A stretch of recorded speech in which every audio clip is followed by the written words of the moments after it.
Hi, this is Michael Buffer, and welcome to the BoxHard Podcast. Hello, everyone. This is Mikey Garcia. It's the monster from the swamps, Regis Rougarou Prograis. Hey, what's up? This is King Carlos Molina, former IBF World Champ. This is Michael, the Bounty Hunter, 2012 Olympian and your people's champ. This is Charlie Edwards, flyweight champion of the world. This is Fast Eddie Chambers, and you're listening to the BoxHard Podcast with my main man, Joey Coastman. Hello everybody and welcome to episode 191 of the BoxHard Podcast. I'm your host Joey Coastman. I'm joined though by the elusive, the infamous Mr. Ayaz Sumra. Ayaz, how you doing? I'm good, Joe. Yourself? Very good, my friend. Very good. Let's start with a review part, as always. I do just want to say, though, I felt like I did a real good Demetrius Andrade impression at the back end of last week's show. Only like one or two people commented on it, though. I mean, I think I'm just going to go on strike. No more impressions on this show, anyway. I'll see if it gets appreciated a little bit more, then perhaps I'll bring out a couple of others. But anyway, like I say, the review part. Let's start at the Turning Stone Resort and Casino in Verona, New York, USA. One fight to mention over here, it was for the vacant NABA super lightweight title, the return to the ring of Zab Judah. I think he was 41 years of age, 44 wins, 9 losses. He took on Cletus Seldin, 23-1. You know, Seldin obviously a banger, the Hebrew Hammer. His one loss came to Ayaz Ruiz Jr. He got completely outboxed. He's not a fantastic boxer, Seldin, and like I said last week, Zab Judah would have toyed with this guy in his prime, but the fact that he was pretty old, well over the hill, you know, fighting a danger man like Seldin, it was going to make it interesting. Unfortunately, you know, Seldin was able to win the fight by TKO in the 11th round. From what I've heard, it was a bit of a beatdown, and after the fight, Zab Judah ended up being placed, I believe, into a coma. But he was out of the coma pretty quickly. I think he was out of the coma by Sunday, like late Sunday, perhaps early Monday. So it's not a pretty sight. We don't like to see that, of course. It was incredibly scary for the time that he was in the coma, but apparently he's recovered really well. But obviously that needs to be the end of his boxing career there. It's a bit of a silly decision to take on, you know, a big puncher like that when you're that, you know, that over the hill. Zab Judah, I think, you know, you'd have to look at it. He's probably fortunate that he was only...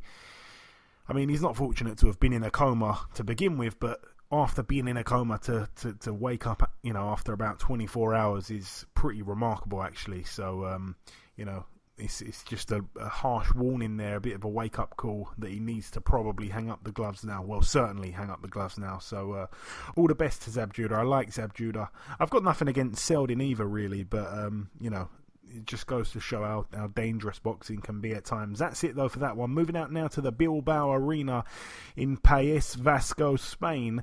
Andoni Gargo, former opponent of Lee Selby, he picked up the vacant EBU European featherweight title against Jesus Sanchez, who was 10-1 going in. It was a split decision over 12 in favour of Gargo, I should say. 22 wins, 3 losses and 3 draws. But like I say, he's the actual European featherweight champion. Credit to him.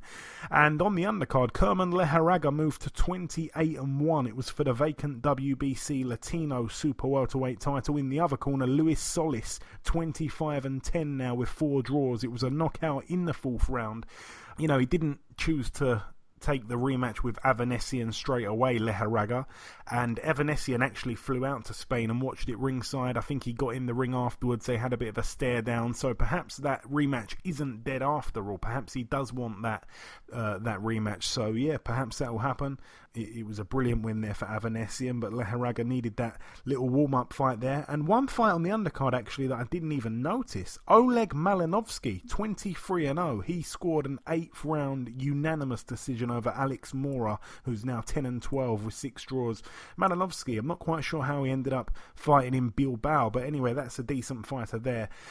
Moving out to York Hall now, one fight to mention over here. Friend of the show, Jake Ball, he moved to 13-2, a points win over 6 rounds against Daryl Sharp, who's now 5-54. Like I say, that one was in York Hall there. Good win for friend of the show, Jake Ball. Moving out to the Reno Sparks Convention Center in Reno, Nevada, USA. One fight really to mention. I don't think the undercard was too great, actually, on either of the American cards that took place on the weekend. But starting here, the main event, friend of the show, Oscar Valdez, 25-0. It was a defense of his WBO World Featherweight title against Jason Sanchez, 14-0. Sanchez was knocked down in the 5th round. It was a brilliant shot that put him down. And he actually got up and he managed to fight on like a hungry fighter. He managed to fight on like a guy who did not want to lose his eye. He didn't come for the paycheck. He didn't come to lay down. He fought with tremendous heart, actually, Sanchez, but he was just completely outclassed by Valdez, obviously the much more experienced, more seasoned fighter. And it's another win for Valdez, but he goes the distance. But again, he scores a knockdown. Like I say, the thing about Valdez, you're pretty much guaranteed, if you're watching his fights, there's pretty much a guarantee that either his opponent or himself will at some point touch the canvas. Usually they don't get up, but this time, like I say, credit to Sanchez. I think he's only about 23 or something like that, so he's gained some real experience there, but he didn't look overly impressive, Valdez. It seems like another kind of tick-over fight. I'm not quite sure why he's had a couple of these now in a row. I said it last week, but like I said, I don't want to go too hard on the guy. And the final bill to mention, at the MSG in New York, USA, topping the bill, Gennady Golovkin, now 39-1 with one draw, a knockout in the 4th round against Steve Rolls, the undefeated Canadian. He's now 19-1. Just going through the fight real quick, not too much to say. The first round, I felt like Gennady showed some great head movement. But in the second round, he started to take quite a bit of an onslaught from Steve Rolls. I'm not quite sure that Golovkin actually lost the second round, even though a lot of people did give the second round to Rolls. But I felt like he probably didn't even lose the round, but he did take a lot of shots. And credit, like I say, to Steve Rolls. He really did try and bring it to Triple G. He wasn't worried about trading with him. He showed a great chin himself, but the methodical breakdown from Triple G was just a bit too much for him to handle, really. And obviously the finish was inevitable. We all expected an early knockout win for Gennady Golovkin. We didn't go to the predictions, though, because, we all kind of saw, like I say, an inevitable ending to that fight, and it was what it was. It was an early knockout in that 4th round, like I say. We didn't really get to see too much changes in Triple G, but I don't think we were ever going to see those with an opponent like Rolls. All credit to him, but, we didn't get to see anything really to say that he's changed after being under Jonathan Banks. He didn't really go enough rounds to see anything. But like I say, there was a bit of head movement there. So you mentioned that Ayaz, he might be a little bit more defensive, perhaps so.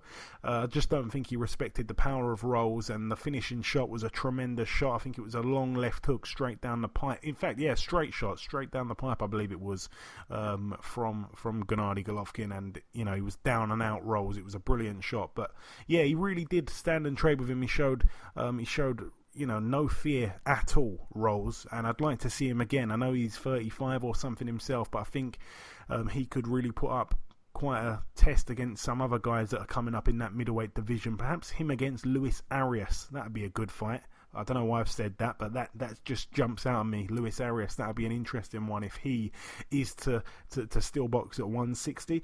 But that's about it, really, for the review part of the show. Just before we wrap up part 1, the last thing to do is to welcome guest number 1. Ladies and gentlemen, please welcome the former WBO Lightweight World Champion. Of course, it is Mr. Ray Beltran. Ray, welcome back on the show, sir. How you doing? Thank you for the invite, man. Thanks for making time Hey, listen, thank you. to inform people about my career. Exactly. Thank you for making time for us also. So, Ray, we last spoke back in May of last year. It was just after your win for the world title against Moses. Obviously, in your first defense, you went straight for Jose Pedraza.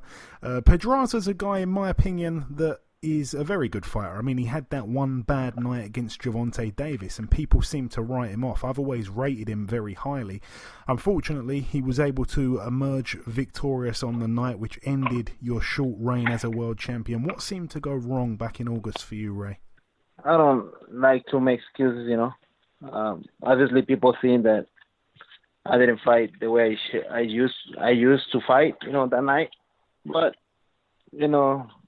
it is what it is. I don't make no excuses, so I just want to keep that for myself, you know. No, that's no problem. I mean, like I say, Pedraza's a good fighter. I mean, we rate him. No, he's a really good fighter, so. Yeah, exactly. I don't think, I don't respect a fighter who makes excuses, you know, about if something happens in a war, you know, anything shit. I mean, things happen in the war. Absolutely. It is what it is, you know. Absolutely.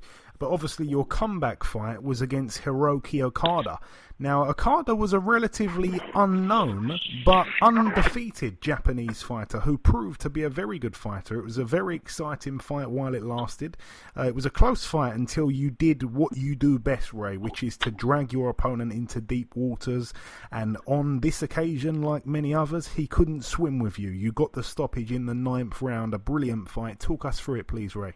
Well, you know, it was a fight that I really need because I couldn't explain myself with words what happened with Pedraza.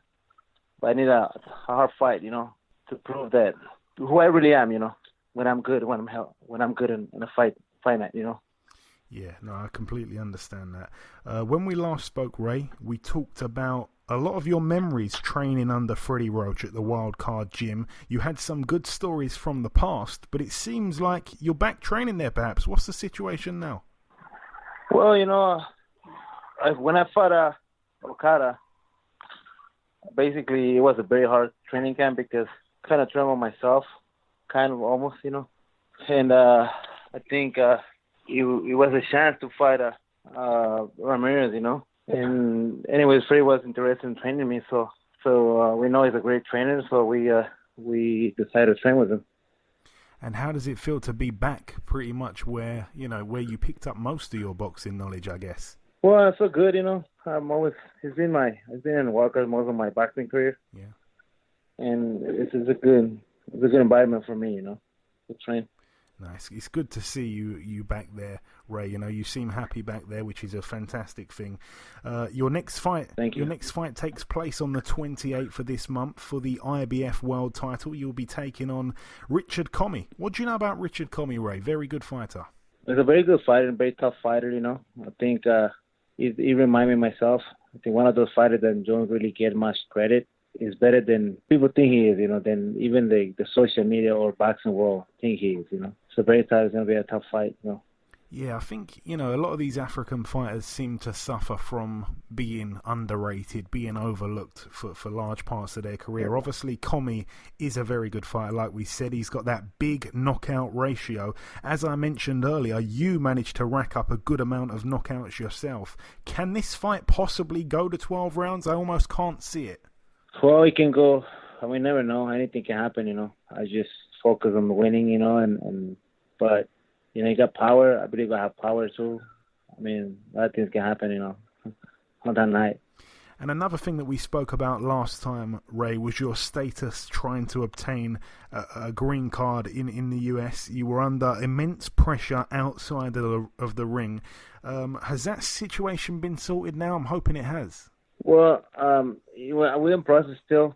It's not done yet, but we're just waiting for my green card now. So we're in a good position now, way better position than we was like about a year ago. So it's just a matter of time, you know. That's fantastic to hear, Ray, because like I say, I know that you've got to box at a high level to get that, and you've just been taking fight after fight after fight, even now, this part of your career, you're taking on these big challenges one after the other. Did you happen to see Andy Ruiz Jr. become the first heavyweight world champion with Mexican heritage the other week? If so, what did you make of the fight? A brilliant win. It was a great fight, you know. I also texted him, you know, like days before the fight. You know, I'm a big fan of Joshua. Anthony Joshua fan, you know. I really love him. He's a great fighter, but he's also a great a gentleman, you know. It's a guy that behave very well, you know. A sportsman, you know. I really respect him a lot. But Andy's my friend, so I text him and say, hey, bro, you know what? Don't even pay attention to what the world is saying out there, you know. If they don't believe in you, whatever, it doesn't matter, you know. As long as you believe in yourself, anything's possible. And you got talent, and you can make it happen, you know. I mean, there's no man, there's no God, you know, so everybody fall. So it only takes for you to believe in yourself and go and get it done. I really believe it could, you know, especially in heavyweight. You know, one punch changes everything, but he did very well. He hang very well there, you know. Yeah, he certainly did believe in himself. Like you say, a lot of people were saying a lot of silly things, really. I think those people are eating their words now, and the way he performed was incredible. You know, it's a lot of ignorance, you know, in life. Definitely. In the world, you know, and people just talk. Unfortunately, people tend to be more negative than being positive, you know, and show support. People always try to break you down, you know, instead of push you, you know, to do better in life, make you believe in yourself. People try to discourage you, no matter what, you know, for no reason. Yeah, no, I agree. We don't like people like that on this show. We don't like the bad energy. But Manny Pacquiao versus Keith Thurman, Ray, is a fight I really like the sound of. Who wins that one for you? I'm guessing you're backing Manny. You know what? I really believe. I mean, Keith Thurman is a good fight, very strong fighter, but he didn't look that well in the last fight. No, he didn't. No. I think Manny has the experience. You know, Manny still can fight, man. A lot of people talk about Manny don't have knockouts anymore, whatever. But what people don't understand, people is misinformed that Manny is a lightweight fighting welterweight. You know, I know that for a fact. I know him. You know what I mean? Yeah. Does make him such a great fighter he is, you know. Take punches from welterweights, you know. It's hard to knock guys out, you know, and you're that small, you know. He's a small guy, naturally. He have to eat before the weigh-in to make weight, you know. Yeah, it's incredible. I mean, he's a living legend, Ray, isn't he, if we're being honest? He is, yeah.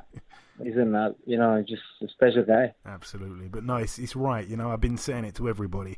Keith Thurman in his last fight didn't look too great, but Manny's been looking really good in his last few fights. So it is very interesting.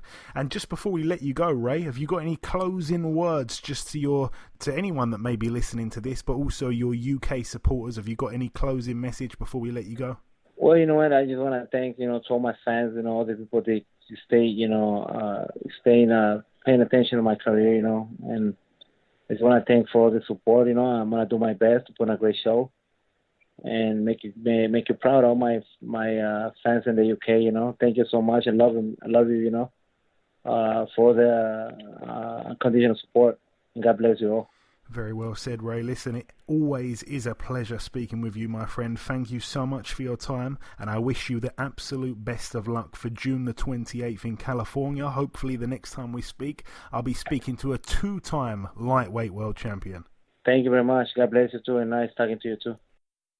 Okay, now it's time for part 2 on this week's show. This part, of course, the news part of the show. Ayaz, what you got for us? Yes. Shakur Stevenson will face Hyron Socceres in a featherweight clash on July the 13th at the Prudential Center in Newark, New Jersey. Yeah, Newark, New Jersey. Shakur Stevenson, 11-0, takes on, like you say, Hyron Socceres, a guy with a record of 22-0, with 14 of those wins by knockout. A Cuban based in Florida. I mean, look, it's another step up for Shakur Stevenson, but like I say, we're talking about world titles, we're talking about, you know, the likes of Josh Warrington, the likes of Oscar Valdez, all those types of guys, and this is another opponent, you know, that's not really kind of getting him up there. It's like a step to the side rather than going straight up, if you know what I mean. So, you know, the guy's undefeated, he's got 3 draws, I should mention, but he's still undefeated. You know, it's going to be another easy win you'd expect for Shakur Stevenson. I'm not quite sure what it does for him. I suppose it keeps him active. He has been very active. That will be his 3rd fight so far in 2019, so that's good. Also on that bill, by the way, friend of the show, they're both friends of the show actually, Shakur and this guy, Joshua Greer Jr., 20-1 with 1 draw. He also takes on Nikolai Potapov on the bill, who's 20-1 with 1 draw. If anything, that's probably the better fight of the two. But yeah, it's good to see Joshua Greer and Shakur Stevenson both sharing a bill there in Newark, New Jersey.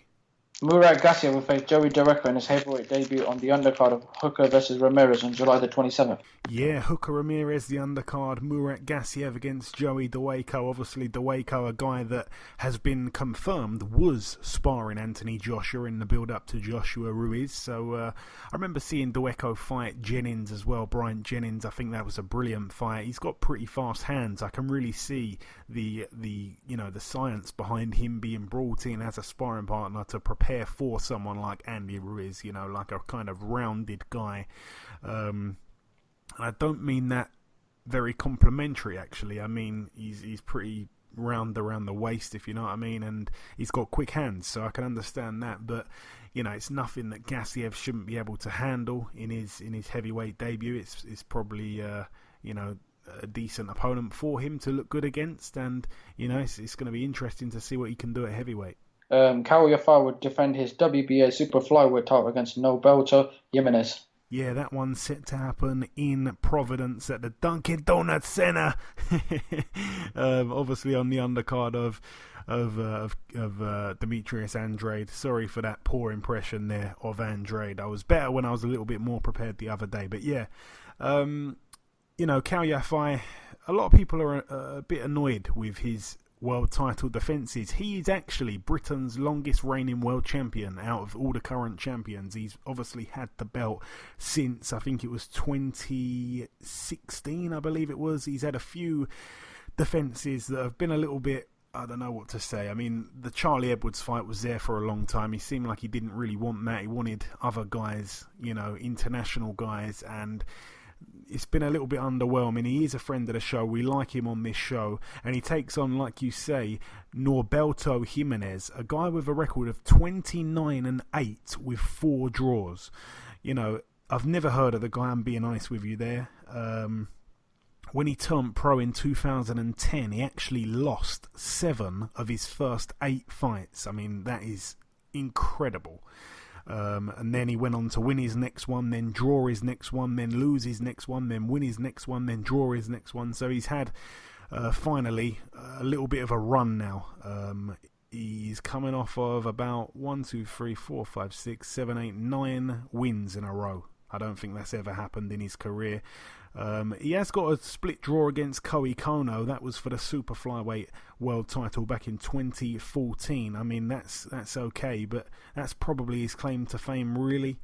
He's been knocking around the kind of Latino sort of ish scene. I mean, he's been the Dominican Republic champion. He's been the Fede Centro WBA champion, the FECA box and stuff like that. So he's kind of been moving around that regional scene, which isn't very exciting when you're fighting for a world title. It's not anything inspiring there. So I believe Kawayafai wins that one with ease, probably, unless he takes his eye off the ball, which he has done 1 or 2 times in these subpar defences, you'd say. Yep, and that's it for the news. Okay, thank you very much, Ayaz. Moving over to the preview part of the show, we're going to start here at the Seagulls Rugby League Club in New South Wales, Australia. The 2 Australian twins get out here. I believe they have been signed, I think it's by Top Rank, was it? I think we spoke about that a couple of weeks back. But anyway, this one, I believe, is not a top-ranked show. Jason Maloney, 18-1. He's in a 10-rounder against Cesar Ramirez, 18-3. That's a 10-rounder there. Andrew Maloney, though, fights on the bill also. They always come together, the 2 twins. Andrew Maloney, 19-0. He takes on Ruben Montoya, who's 14-5 with 1 draw. That's for Maloney's WBA Oceania Super Flyweight title. Moving out now to Germany at the Sport and Congress Centre. 1 or 2 fights to mention. In fact, 3 fights to mention. Topping the bill for the EBU European Union Super Middleweight title. Tyrone Zoiger still only got that 1 loss to Rocky Fielding. 23-1 with 1 draw. He takes on Adan Silveira, who's 11-1. That's a 12-rounder. That's an easy touch in my opinion. Also, Jack Kulkai, his 30th fight here. He's 25-4. He's in an 8-rounder against Stefano Castellucci, who's 32-8. I believe an Italian opponent, probably with a padded record. We see that a lot in Italy. And also Jürgen Bremer in fight number 54. He's 50-3. It's an 8-rounder against Niels Schmidt, who's 17-0. Don't know anything about Schmidt, but that could be interesting if he's any good. I think Jürgen Bremer, it's kind of goes without saying, he's certainly at the tail end of his career. Moving out now to the Arena Riga in Latvia, obviously the World Boxing Super Series card. We're taking predictions here, Ayaz, so get ready for these. We're going to start with the undercard. Uniel Dorticos, 23-1. The KO Doctor takes on the undefeated 17-0 Andrew Tabiti. Obviously a Mayweather Promotions fighter. That's a 12-rounder there. That's a brilliant fight. Tabiti has impressed me with a few of his wins. Was he the guy that Was he the guy that beat Steve Cunningham? I think he was. He's got a couple of decent wins to beat. He obviously Dorticos. I only kind of got to know him through the World Boxing Super Series tournament last time out, and I think he lost, was it to Gassiev, I believe, but obviously a brilliant fighter. I remember when he completely iced the Russian hammer Kudryashov. That was a shootout there, but he was way too good for him. So yeah, for me, I believe Dorticos probably wins that one by knockout. Ayaz, I'm going to throw it over to you while I retrieve the listeners' vote. Yep, I agree with you. I think Dorticos will win by knockout. Yeah, a real devastating puncher. Just quickly going to the predictions. Where are we? Yes. So the listeners have gone with Dorticos by knockout, so we can't be split there. Topping the bill, Maris Bradis, 25-1 for the vacant WBC World Cruiserweight title, the one that's been recently vacated by Alexander Usyk, and also for the WBO World Cruiserweight title. Like I say, Maris Bradis, 25-1. He takes on Krzysztof Glowacki, 31-1. Both men have got one loss. Both men lost to the same guy, which was Usyk, and both men actually went the distance with Usyk. So I see this as quite an evenly matched contest. I know a lot of people are very high on Bradis. So am I. He probably gave the toughest fight to Usyk thus far in his career. But I just think, Glowacki can't be overlooked. I remember when he lost that fight to Usyk. Usyk was just dancing around him, outboxing him, but by no means is Glowacki a bad fighter. So I do see this as a very evenly matched kind of fight. Probably a 60-40 in favour of Bradis. The listeners are going with Bradis points. I think I'm going to probably agree. Ayaz, what do you see here? Bradis against Glowacki at Cruiser. I'm going to go with a Bradis win on points as well. Okay, Bradis on points. So once again, we cannot be split here. The World Boxing Super Series card in Latvia, we all agree on the outcomes. Moving out now, though, to the First Direct Arena in Leeds, Yorkshire, United Kingdom. A couple fights to mention on the undercard first. Mark Heffron, 22-1. I think it's probably his first fight back off the loss to Liam Williams. He takes on Daniel Urbanski, who's 21-30 with 3 draws. That's a 6-rounder there. Jack Bateson gets a chance to move to double-figure wins. 9-0. It's an 8-rounder against Bayardo Ramos, who's 8-10 with 1 draw. I'd like to see Bateson stepped up, really. One fight to mention here, undefeated heavyweight, I believe, Alex Dickinson, 10-0. He takes on Kamil Sokolowski, the Danger Man, 6-15 with 2 draws. That's an 8-rounder there. Lyndon Arthur, the undefeated prospect, 14-0, takes on Andre Soldra, who's 15-6 with 1 draw. That's an 8-rounder there. So it seems like quite a lot of the prospects there, the undefeated prospects, are kind of being pretty easily matched there. I mean, the opponents aren't too great, but then it really does step up here. Zelfa Barrett, 21-1. He takes on Leon Woodstock, 12-1. That's for the vacant Commonwealth Super Featherweight title. It's good to see a good belt on the line for a very good fight, one that I feel has probably just flown under the radar a little bit, because there's some great fights this weekend, not just in Leeds. And yeah, I think that's a brilliant fight. Zelfa Barrett, I was ringside when he got beat by Ronnie Clark, and when he got dropped, he got up and he really showed character. He went right after Ronnie Clark and he showed so much heart there, and he was swinging for it. He was desperate to not lose, and that really answered a lot of questions. He passed the gut check test, and like I say, Leon Woodstock, he was down in the first round against Archie Sharp, and he was swinging until the final bell, although he wasn't landing too much that night. No, not discrediting him at all. He's a tough guy, and he had a fantastic fight with Craig Poxton. In fact, that is the best win if you look at both of these guys, Zelfa Barrett and Leon Woodstock. Probably the best win out of the pair of them was Woodstock's win over Craig Poxton. That was a brilliant fight, like fight of the year contender-ish.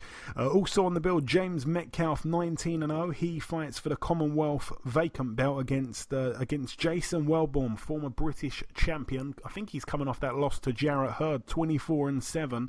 Interesting fight there. Obviously, Wellborn has the wealth of experience, not just domestically, well, certainly domestically, but also that little world title fight he had, which we just mentioned about 5 seconds ago. He put up a brave effort, but he was, of course, stopped by the better man. He was probably winning the fight, actually, so credit to Jason Wellborn. That's a good fight there.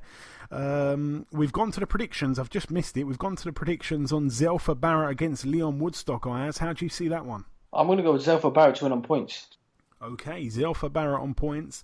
The listeners are going with Zelfa Barrett by knockout. We had a hell of a lot of votes on that one. There's one or two comments I should read out as well, including this comment here that came in from a guy on Twitter called George Killeen. He says, Zelfa by knockout within 6 rounds. Just watch. I mean, that would be an incredible statement. I'm not quite sure I can see that one. I know that Archie Sharp isn't a massive banger. He got him down in the first round with a jab, but he's not a massive banger. He didn't really have him in any kind of trouble to knock him out after that. And obviously, we mentioned, Zelfa Barrett I don't think is much of a banger either. So I can't see either man being stopped. Like I say, both men have been down. Both men got up and fought with courage. And I can't see either of them going to sleep or being stopped by the referee or anything like that. I think it definitely goes to the decision.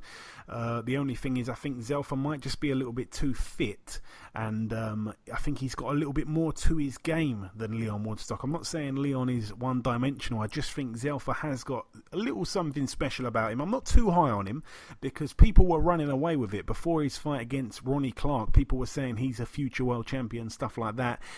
He'd got to 19-0, I believe it was, with only beating 2 guys with winning records. So he was extremely padded.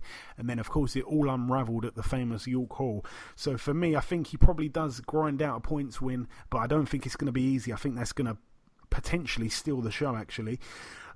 Topping the bill, we're going to talk about the predictions here, Ayaz. I'm going to throw it over to you first. Josh Warrington, 28-0. He puts his IBF World title on the line at featherweight against Kid Galahad, 26-0. Kid Galahad has been asking for a big fight for a long, long time. It almost seems like it's been the better part of 10 years we've had to wait for a real massive step up. Maybe that's overstepping the mark, but obviously he had that little period where he was suspended from boxing, but he's managed to get himself back together, regroup, and he's looking really good at the minute, Kid Galahad. But of course, it's by far the biggest fight of his career.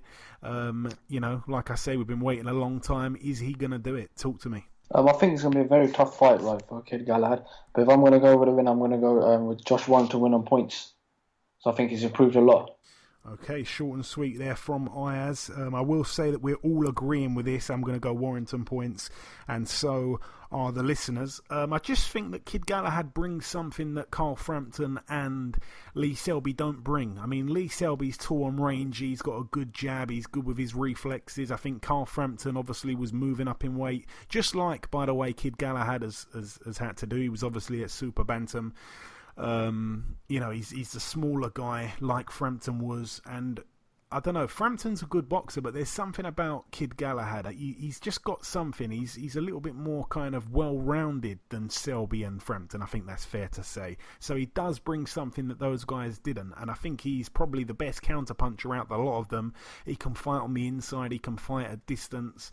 I can definitely see it going points. I don't think either guy can get the other one out of there, so I think it goes points. I just think if you can't knock Josh Warrington out, his work rate is very hard to match, and that's his biggest strength, his biggest asset. He's got that fantastic engine, Josh Warrington, probably the best engine in world boxing, actually. I'd even go as far to say that. So I think he probably does win on points, but I'm hoping it's going to be a good fight. It's good to see it's free to air on BT, not like the fight that we're going to mention here over in the States. It's obviously on BT Boxing, or BT Sport pay-per-view, I should say.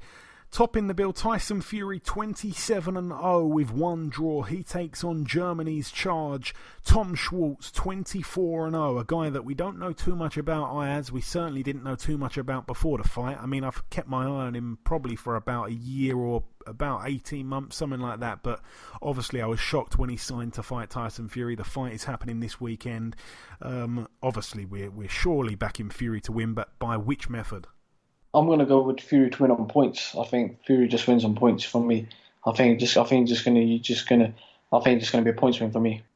Okay, so you can just see him out hustling Tom Schwartz and not overcommitting, not trying to search for the knockout. I think obviously the reach and just the general awkwardness of Fury will cause Tom Schwartz problems. I think I saw an interview where Tom Schwartz said he's never been knocked down in sparring or anything like that, so he's probably got a good chin. Tyson Fury probably does go to points. I think we all agree on that one. Yes, we do. It's unanimous. It'd be good to get him out of there. I think he needs to really make a statement, because this isn't a fight that we've been clamouring up for. Deontay Wilder versus Brazil, I feel like I've said this so many times, that was a fight where some people were a little bit excited. I was one of those people. I thought it was going to be a decent fight, and he made a statement. It wasn't a fantastic fight because we didn't get to see it go enough rounds. It was over before you knew it, and it was a statement. He knocked him out in the first round, did something Joshua couldn't do. Then we looked to Joshua Ruiz, and obviously there was a fight that we wasn't looking forward to overly, but it ended up being so dramatic, and it was just incredible, and it ended up being a fantastic fight. So to kind of get on the same level as those two, those two fights, Tyson Fury needs to make a statement, and I'm hoping he can do it, because it's a pay-per-view fight, and the card isn't that great. I will mention the undercard fights, by the way. Michaela Meyer, 10-0. She's in a 10 2-minute round contest against Lisbeth Crespo, who's 13-4. But a very good fight, Ayaz, and I'm going to go to the predictions on this also. It's a 10-rounder. Sullivan Barrera, 22-2, takes on Jesse Hart, 25-2. Jesse Hart moving up in weight here to light heavy from super middle. Obviously, his two losses came... both of them to Gilberto Ramirez, who also, I believe, has moved up to light heavy. So he's followed him up, but he's gone and took on Sullivan Barrera, who's obviously a tough guy. Both guys here, friends of the show. May the best man win, but who do we believe it's going to be? For me, if I'm going to go with a win, I'm going to go with Sullivan Barrera to win on points. Sullivan Barrera points, okay. Jesse Hart can punch, but he is moving up in weight, so... that usually takes a little bit out of your shots. Unless you manage to carry it well, then it can even add some extra oomph on your shots. But Sullivan Barrera's been in there with the likes of Bivol. He's been in there with the likes of Andre Ward. Not a massive puncher, Andre Ward, but I don't think Jesse Hart punches like Bivol, and it took Bivol a long time. I think it was the final round when he got Barrera out of there. Barrera's been down a couple times. I think he was down on the deck against Joe Smith Jr. But like I say, he's got up in all of these fights, and he may not have a fantastic chin, but he's got good boxing IQ, and you've kind of got to nail him down to the canvas to knock him out. So he's probably got enough to not get knocked out by a guy that's moving up in weight like Jesse Hart. And I think he's a well-rounded boxer, Sullivan Barrera, so I think he probably nicks it just on experience. Just on experience, I think he probably nicks it on points. I don't think he'll be able to stop Jesse Hart. Jesse Hart, again, a guy that's been down a couple of times, if I'm not mistaken. Should be a great fight, though. I'm really looking forward to that one also. So you've gone Barrera points, so have I, and the listeners have gone with... they've actually gone with Hart by knockout, so that could be interesting there. Moving out now, though, to Russia at the KRK. Two fights to mention over here. Firstly, on the undercard, Alexei Egorov, 8-0. He's in a 12-rounder against Mike Perez, 24-3 with one draw. The Cuban, the former heavyweight. That should be very interesting, by the way. That's over 12 rounds. I want to see more of Mike Perez. He hasn't been active enough.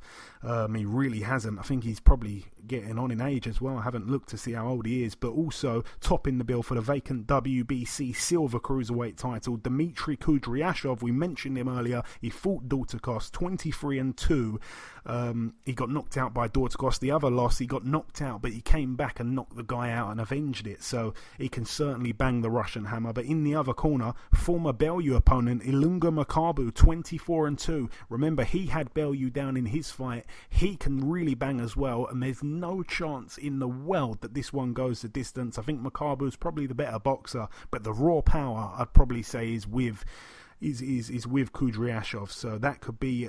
that's going to just be brilliant, that fight. I'm going to try and find a stream for that one. And the final bill to mention, it happens at the Woodhouse Park Lifestyle Centre in Wivenshaw, Manchester. One fight to mention over here, friend of the show, former world title challenger on one or two occasions, Stephen Smith, 26-4, no opponent just yet. Not quite sure how many rounds it is. It's actually a Joe Gallagher Promotions card, M22 Promotions, which is Joe Gallagher. So interesting stuff there. All the best to Swifty Smith on his comeback trail. The final thing I will just mention, I forgot to mention it earlier, it was about the Warrington Galahad card, friend of the show. Well, I say friend of the show, friend of ours, really. Nathan Muse. He gets on to us on Twitter a few times. He listens to the show. He says about that fight, I've never took to Warrington and always back against him. And it's cost me plenty of money previously, but Lee Selby and Carl Frampton are better than Galahad, so I'd have to go with Warrington on this one. I think a lot of people probably share that. Like I say, I think he brings something that those guys don't, but as a complete fighter, he's probably not up to their level. I mean, those guys are former world champions. He hasn't yet reached that level, so it's a fair point, interesting point, Nathan. Thank you for that. And like I say, just before we wrap up part 2, the final thing to do is to welcome our second and final guest. Ladies and gentlemen, please welcome the undefeated heavyweight prospect, Mr. Hasim Rahman Jr. Hasim, welcome back on the show, my friend. Thanks, Joey. Thanks for having me. Hey, it's my pleasure, Hasim. So we last spoke almost 2 years ago. It was back in August of 2017. Just tell us, what has been going on since then? Obviously, at the time, I believe you were only about 2-0. Well, man, I've been doing my best to be the best. Trying to stay in the gym and perfect my craft. And it's been taking a little bit longer than what I thought to get my record up, but the experience I wouldn't trade for anything. I've gained a lot of experience over these past couple of years, and I wouldn't trade that for anything. So just taking my time and perfecting what I do in order to be the world champ. And Hasim, there's a story that I tell on this show. I've told it a few times, and basically I saw a video of you in the ring. Your opponent was in the other corner. You were getting ready to fight each other. Then all of a sudden, the guy climbs out the ring and he doesn't come back. And I've told this story many times, like I say, and I've said that, you know, my mythical story is that the guy went to the dressing room, ran out the back door, and drove home with his boxing gloves still on. How close to reality is that? I mean, I was in the ring, so I don't know if he still had his gloves on, but I know he definitely left the building. So up until that point, that's all I can tell you. Is we were in the ring. 1 second they're announcing us. We about to take our we had already took our robes off. I already took my robe off. They had already announced him. They were returning to announce me. And in the middle of them announcing me, they kind of stopped him. He said he had to go rewrap his hand or something. Like, we're already in the ring. We're already about to fight. He's like, his hand went numb. So they took us back to the locker room. We walked back out. Well, I walked back out after the next fight had taken place. And then when we just waited, and after like 10 minutes of waiting for him to walk back out, they said nobody could find him. That is incredible. I know that there was a lot of coverage when Curtis Harper walked out the ring when the first bell went against Efia Jagba, but this one was like even worse, actually. I mean, he didn't even let the fight start. It didn't count on your record at all, did it? Yeah, no, it didn't. That's the thing. He didn't even wait till the bell rung. That's why it's not on my record. So it was bizarre, and the people that were there, they witnessed what happened, and the people that been following my career pretty closely, they remember what happened. So that same energy I'm trying to keep bringing to the ring. No, it's just a funny situation. I've just got this vision of him trying to change gears with these big bulky gloves on. But anyway, I've heard that you've been sparring some really, really big names lately, Hasim. Tell us who you've been sparring. Well, just recently I've been I was in camp with Carlos Taco. He was getting ready to fight Alexander Usyk. So myself and my uncle and some other heavyweights, we were all boxing with Takam to get him ready for that. Really throughout the past 2 years, man, I boxed a lot of big names, but that's the most recent. And there's another heavyweight, Italian heavyweight. He's 6'6". His name is a little hard to pronounce. Let me. Yeah, I think I know the guy. So his name's Guido Vianello. Yes, that's it. Guido Vianello. Yeah, that's it. Murat. Was he down at the? Correct me if I'm wrong. Didn't he do some rounds with Tyson Fury up at Big Bear? I'm not sure. He may have.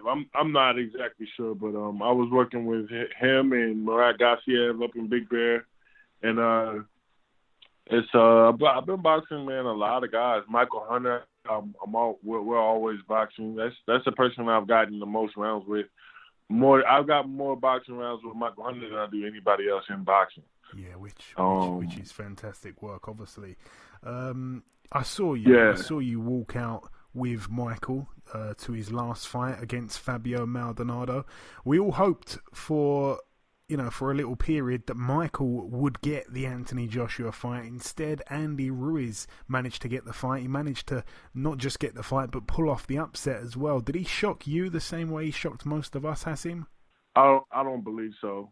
Because if you listen to my interviews and you listen to the things I've said in the past, you'll see that, I've been saying that Anthony Joshua wasn't even the top 3 or top 4. He may not even be in my top 5 heavyweight. I went on record and said that. And Andy Ruiz is a fast, slick guy whose appearance is so deceptive, it works to his advantage. His appearance is so deceptive, as well as his demeanor. His demeanor when he's in the ring is he has the killer attitude when he's fighting. When he's in the middle of throwing them punches, he has the killer attitude. You're not gonna catch his heat outside of that, and that's a great thing to have as a champion. I want to ask you, now that you've said that, you said he wasn't in the top 3, not in the top 4, perhaps not even the top 5. Who are your top 2 or 3 or 4 or 5 heavyweights? If I had to pick 5 heavyweights right now, realistically, let's see who you got. I would say, of course, Deontay Wilder and Tyson Fury. They both go into that mix. Are they 1 and 2? I mean, this is no particular order, okay. But you got the 3 champions. You got Deontay Wilder, who's WBC. You got Andy Ruiz, who's got all the other belts. And then you got Tyson Fury, who's a lineal champion. So those are the top 3 guys. And then outside of that, just easily, I would say, I will put Michael Hunter in that mix with them. And I also would put Luis Ortiz in that mix. That would be my top 5. My best 5 guys are heavyweight. If you ask me, my best 5 guys, that would be it. Okay, it's an interesting list there. Your next fight date is set for next weekend in Maryland. No opponent just yet, though, Hasim? We have an opponent, but I'm not sure how confirmed it is. I don't want to put his name out there, but okay. We have an opponent. They say he's gonna fight, he's gonna show up, so we'll see come fight night. It's not the same guy that drove off, right? The last time I fought, I mean, not even that. The last time I fought, I was gonna fight a completely different guy, and then at the weigh-in, they told me I was fighting somebody else. So it was, you never know. You never know. Wow. So I don't really want to put his name out there. Somebody might call him and say something, or he might, just his name being in the press might be enough to make him not take the fight. But, hopefully, God willing, we are professionals and everything goes according to plan. And we go ahead and continue our streak on June 22nd. Fingers crossed for you, my friend. I remember when we last spoke, you mentioned that you might be coming over to the UK to fight on a Frank Warren show. Obviously, it never happened. Is there anything else exciting that's in the pipeline, that's in the on the horizon that you can tell us at all? Well, I mean, it's all love. I'm trying to take a fight anywhere, anytime, any place. I have aspirations of becoming a world champion, so I have no problem traveling the world. I did not get to travel as an amateur and compete. So traveling the world and going to a different country and displaying my skills is definitely a lifelong dream. And I've seen my father do it. So I would love to travel to another country and gain the hearts of fans. Through boxing, that's what we do. We put our lives on the line. And we go out there and we compete. And we gain the hearts of whoever's in the building or whoever's watching, and then you carry that on into going to get a world title. So I would love to gain some fans around the world before I go capture a world title or attempt to capture a world title. And Hasim, obviously you're still early on in your pro career. Is it too early to kind of have a plan set out? Obviously, a win next weekend is primarily on your radar, but What comes after that? Is there a long-term plan right now, or is it a little bit too soon? You're just kind of taking each fight as it comes? Right now, I'm focused on June 22nd. I have trust and faith in my father and the rest of my team that they will give me a world title shot. And when that time comes, I'm going to be ready. And that's all I'm focused on.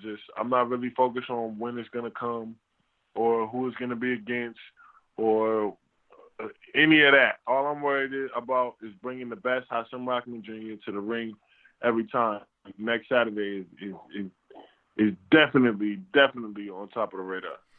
And just coming down to the last couple questions, Hasim. Obviously, your brother Sharif hasn't boxed for a little while. What is the latest with him? Is he doing okay? Yeah, he's doing fine. He's looking to get a fight this summer. So stay tuned for him to get a fight sometime this summer and continue his streak as well.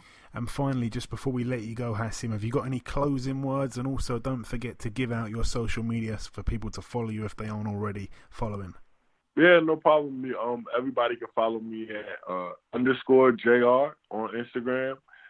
That's my main social media. Go ahead, hit me with a follow. Respond to stories. I'm active with my followers, so just support from the beginning because we're gonna go get the top. And I also had a message. There's a guy. He's in the UK. I don't know exactly who he is, but he interviewed me a long time ago. I think it was 2008. He interviewed me after a fight that I had, and he took a bet with the bookie in the UK. Or, I don't know, he took a bet with somebody. I don't want to say exactly what he did, but he took a bet with somebody. He worked for a company called IFL TV, I believe.